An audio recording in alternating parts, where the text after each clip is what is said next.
AP Calculus, section 4.3, page 6.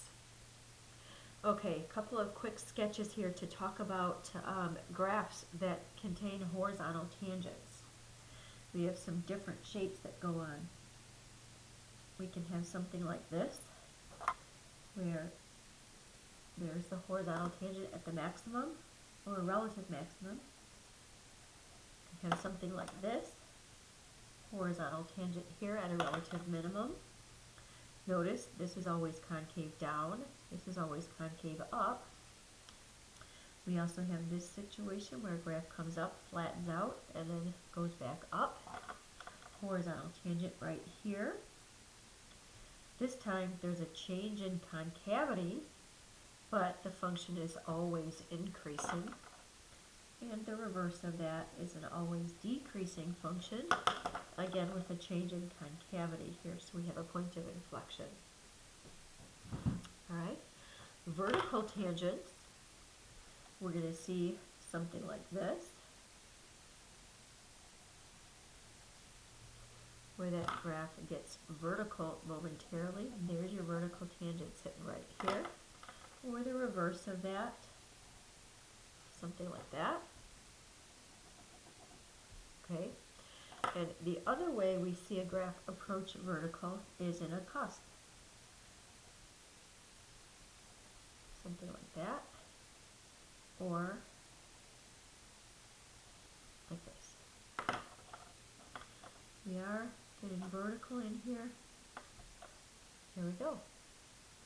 Alright, so the ways that these tangents can show up in the graph. Let's see if I can get this.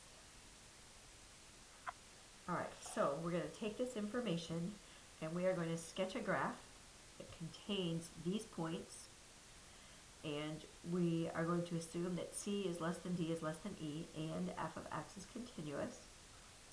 Alright, we have a whole bunch of information here, and what we want to do is go through this and kind of take all these derivative information and let's identify what that shows up as on f of x. So this piece right here, if f prime is equal to 0, that is a horizontal tangent. F prime of D is equal to -1. That just tells us that the slope of a tangent equals -1. That's it. F double prime at D is equal to 0. Second derivative equal to 0, that is a possible point of inflection.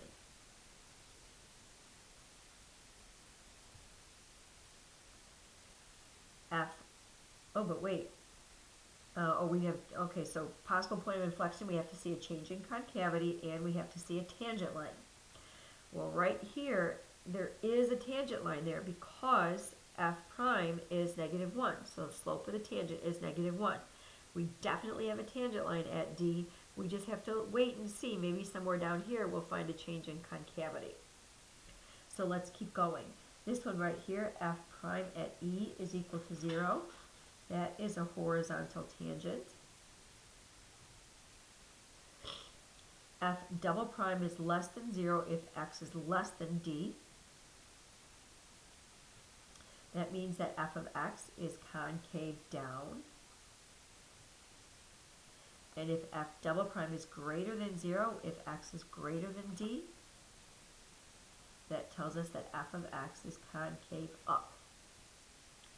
Alright, now, there's your change in concavity around D. There is a tangent line at D, so this point at D is no longer a possible point of inflection. It is a point of inflection because we have the necessary pieces. Alright, sketch this graph. All we have is that C is less than D is less than E. No idea where it is in relationship to the x and y axes. I just kind of labeled some points along here. Alright, now we are going to go ahead and start graphing this. At C, there is a horizontal tangent. So I'm going to go ahead and put that horizontal tangent in. At D, we have the slope has to be -1. Now you kind of have to think about this. Slope of -1 is going to look like this. Well, we've got a horizontal tangent here. Which way is going to lead into a slope of -1? Meaning, should I put that slope down here, or should I put it up here? And if I put that slope up here, I'm not going to be able to get that to come in nice and smoothly into here. So let me put that slope of -1 down here, because now I see I can get that nice and smooth into that -1 slope. The next piece, where is the horizontal? We have a horizontal tangent at E, and where should we put it? Should we put it up here or down here somewhere? And knowing that D is coming down this way, then that horizontal tangent should be down there somewhere. And let's keep going and read the next piece. Concave down, so f of x is concave down when x is less than D. To the left side of D, the graph must stay concave down. That's going to fit in here very nicely. Stay concave down, coming into here. And on the other side of D, on the right side of D, the graph needs to stay concave up. So we can turn to concave up here and hit this horizontal tangent and come on up. All right, now something happened here kind of when I was drawing the graph, and I'm actually kind of happy that it happened, is sometimes when you're sketching the graph, you need to adjust the width of these points, or maybe you'll need to move that horizontal tangent. So I didn't quite hit it there. I actually made my horizontal tangent down here. So I'm going to have to adjust just a little bit. It looks like my E got moved over a bit, and my horizontal tangent got dropped down a bit. So I'm going to just white out what I had before and fix that. And that's okay. Sometimes you have to adjust in this sketching of graphs going on here. Okay? All right. Looking at this next one, I want you to sketch a graph of same idea, these points, functions continuous, all this stuff going on in here. So let's just start labeling things. What does this information tell me about f of x? F prime equal to 0 is a horizontal tangent. F prime at D is equal to 1. That's a slope of a tangent. F double prime at D is equal to 0 is a possible point of inflection.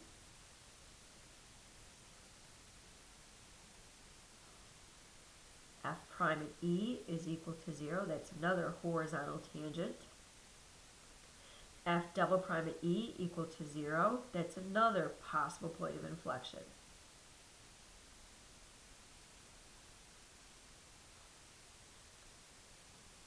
Second line down here. F double prime greater than 0.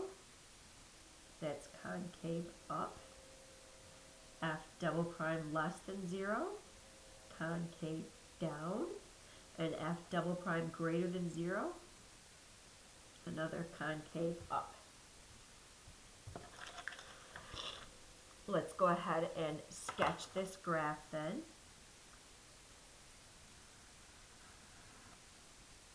C, D, E. And actually, before we sketch this graph, let's go back and see if we can figure out if these really are points of inflection or if they're not. So, is there a change in concavity around point D? Left side of D, concave up. Right side of D, concave down. And at D, there is a tangent line because there's a slope. So this is not a possible point of inflection. It is a point of inflection. Same thing over here. That will be a point of inflection. We have a change in concavity around E. And, excuse me, I'm so sorry. There is a tangent line at E. All right then. let's just start. At C, we're going to have a horizontal tangent. So let me put that in. No idea how high it's going to be. We just put it somewhere. At D, then, we have to have a slope of 1. Now think, you want this to come in very nicely to a slope of 1. So is that one slope going to have to be down here? Or will it have to be up above? And I think it's going to have to be up above. Here, maybe. And then at E, we have another horizontal tangent. It's got to be up here so that we can come out of this nicely. All right, now we have some possible, or we have some definite points of inflection at D and at E. Let's just start drawing the concavities. Concave up until we get to D. So let's see, concave up until we get to D. There we go. Okay, C moved over a little bit, that's all right. And then concave down between D and E. All right, concave down, so it starts to curve downward here. All right, and then concave up after E, so it has to turn this way. I'm just going to go back in here and reiterate that slope. And there we go. And then horizontal here, and we're good to go.